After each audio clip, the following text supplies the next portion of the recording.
آج ہم بات کر رہے ہیں ایک ایسی تنگ آبی گزرگاہ کی جو اتنی اہم ہے کہ اگر یہ بند ہو جائے تو سمجھے پوری دنیا کی معیشت کا پہیہ جام ہو سکتا ہے۔ شروعات کرتے ہیں ایک بڑے چونکا دینے والے دعوے سے کہ ایران کا سب سے خطرناک ہتھیار ایٹم بم ہے ہی نہیں۔ تو پھر سوال یہ اٹھتا ہے، آخر وہ ہتھیار ہے کیا؟ اور جواب ہے آبنائے ہرمز۔ جی ہاں، پانی کا بظاہر ایک چھوٹا سا حصہ، لیکن اتنا طاقتور کہ یقین کرنا مشکل ہے۔ اچھا، تو آئیے ذرا اس کی اہمیت کو سمجھتے ہیں۔ یہ دراصل عالمی معیشت کی شہہ رگ ہے۔ اندازہ لگائیں، یہ چھوٹی سی گزرگاہ پوری دنیا کی 20% تیل کی سپلائی کا راستہ ہے، یعنی دنیا کا ہر 5واں بیرل یہیں سے گزرتا ہے۔ اس کا مطلب یہ ہوا کہ ہر روز 2 کروڑ سے زیادہ تیل کے بیرل یہاں سے گزرتے ہیں۔ اور جب ہم اس ساری سرگرمی کی مالیت کا حساب لگاتے ہیں تو یہ سالانہ خربوں ڈالرز بنتی ہے، خربوں۔ تو یہاں سب سے اہم بات یہ ہے کہ تیل پیدا کرنے والے امیر ترین ممالک عالمی مارکیٹ تک پہنچنے کے لیے تقریباً پوری طرح اسی ایک راستے پر انحصار کرتے ہیں۔ ان کے پاس کوئی دوسرا بڑا راستہ ہے ہی نہیں۔ اب ذرا ایک منظرنامہ سوچیں۔ فرض کریں کہ ایک جنگ شروع ہو جاتی ہے اور جواب میں ایران اس آبنائے کو بند کرنے کا فیصلہ کر لیتا ہے، تو کیا ہوگا؟ اس کا سب سے پہلا اور فوری اثر کیا ہوگا؟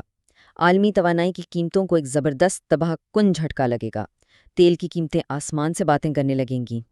اور یہ صرف کسی ایک خطے کا مسئلہ نہیں رہے گا، اس کی معاشی تکلیف کی لہریں پوری دنیا میں محسوس کی جائیں گی۔ بھارت، چین اور جاپان جیسی بڑی معیشتوں کو شدید نقصان پہنچے گا، جبکہ پاکستان اور بنگلہ دیش جیسے ملکوں میں تو ایندھن کی شدید قلت پیدا ہو جائے گی۔ ایسے میں سورس مٹیریل کے مطابق 2 ہی راستے بچتے ہیں، یا تو عالمی معاشی دباؤ اتنا بڑھ جائے کہ امریکہ اور اس کے اتحادی جنگ ختم کرنے پر مجبور ہو جائیں، یا پھر امریکہ اسی بحران کو ایک موقع کے طور پر استعمال کرے اور دنیا کو بچانے کے بہانے فوجی مداخلت کر دے۔ ویسے تیل کو ایک جیو پولیٹیکل ہتھیار کے طور پر استعمال کرنے کا یہ آئیڈیا کوئی نیا نہیں ہے۔ تاریخ گواہ ہے کہ یہ ایک آزمائی ہوئی حکمت عملی ہے۔ یاد کریں 50 سال پہلے 1973 میں سعودی شاہ فیصل نے بھی تو یہی کیا تھا اور پوری دنیا کی مارکیٹ میں تہلکہ مچ گیا تھا۔